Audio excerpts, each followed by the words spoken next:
Yes, guys, so hope you're all doing all well today.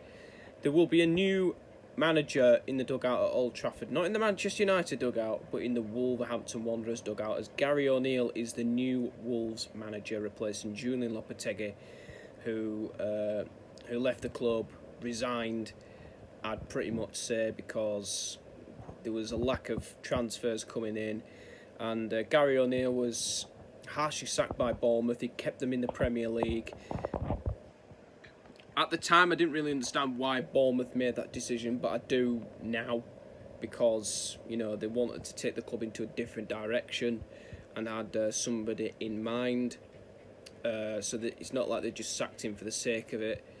Of course, it's still not great. Of course, it would have been better if Gary O'Neill did stay on as the Bournemouth manager, but he's got a new job now, managing Wolves, and Wolves find themselves in a very difficult situation, of course, with the lack of players coming in, the lack of, of course, losing Julian Lopetegui, who has managed some of the biggest clubs in the world, of course, Real Madrid. He's was a serial winner with Sevilla in the Europa League, and Wolves were, when they first came into the Premier League, they were quite ambitious with their, obviously signing a lot of Portuguese players coming into the club, and it seems that I don't know, they've sort of gone away from that.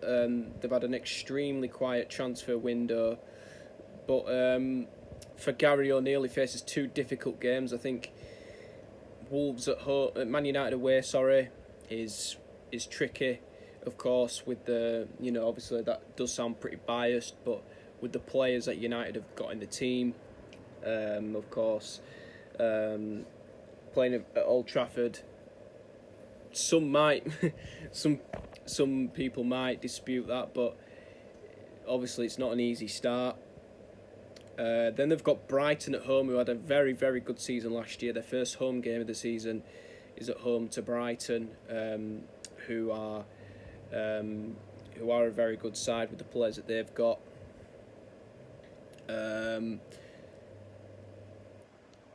Let's have a look. Then they've got Everton away. I think that's a game that they can win.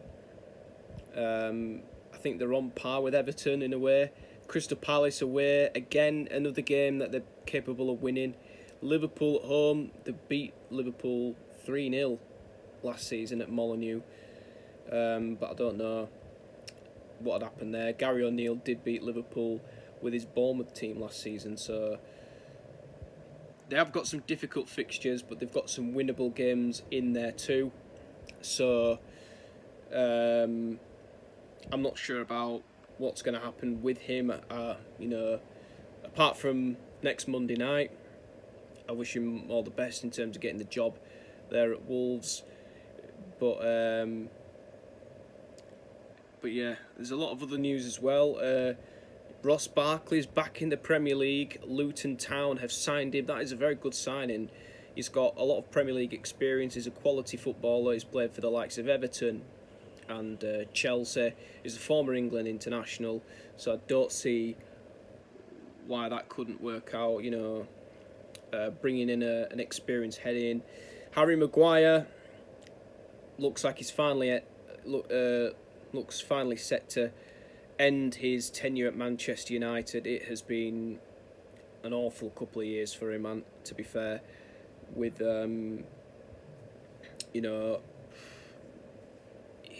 teammates fall out with him all the time.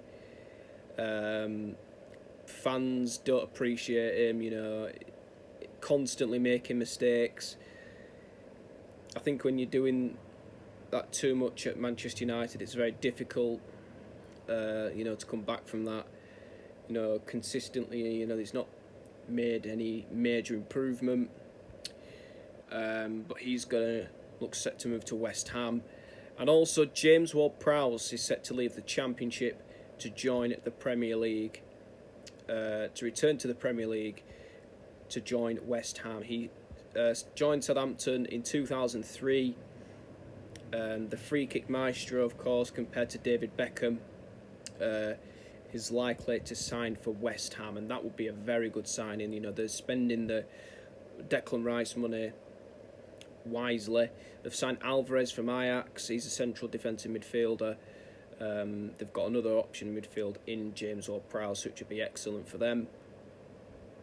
Lucas Paqueta could be leaving West Ham. Manchester City are interested in him. I mean, who Manchester City not interested in? So, former Man United loanee Wout Weghorst is set to join Hoffenheim on loan. We've also got Nottingham Forest signing American goalkeeper Matt Turner from Arsenal on a 4-year deal, and Iniesta is still playing. He's signed for Emirates Club. Never heard of them. No disrespect, but that's who he has joined. So it will be very interesting to see what happens there. The Harry Kane deal, I don't know if that's going to happen. I think Bayern... I don't know if Bayern are going to give up. I don't know if Bayern... I think they will give up, because I don't think they're going to pay like 200 million for Harry Kane.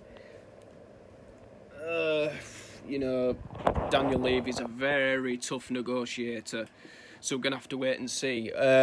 My Premier League predictions for the table at the end of the season and my Premier League predictions for next weekend's games, or this weekend's games I should say, are out on Instagram, so please take a look at my Instagram page. Please remember to leave a like, subscribe and comment below. This is Brad the Lad. Enjoy your week, and I'll see you all soon. Bye bye.